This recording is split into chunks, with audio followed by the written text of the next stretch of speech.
Баршаңызға сәлем. Сіздермен бірге бүгін қызыл балық қосылған салат дайындайтын боламыз.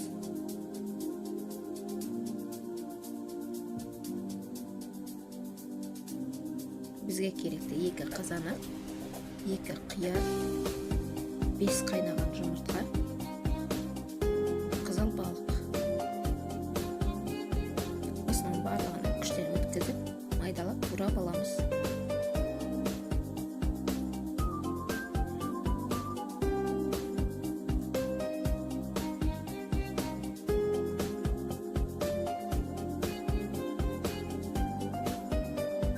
Ыдысымызға бірінші қиярымызды салып аламыз, оның үстін тұздаймыз. Ары қарай майонез жағып аламыз.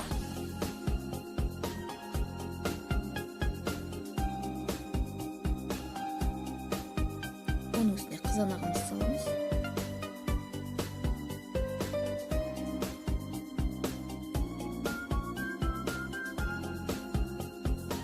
Үстіне 1 шымшық тұз себеміз.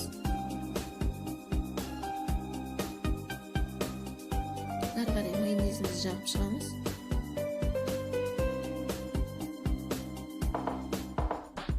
Оның үстіне қайнаған жұмыртқамызды саламыз.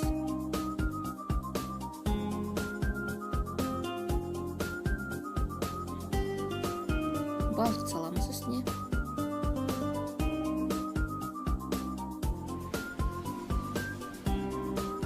Үстіне өз қалауымызша әрлейміз.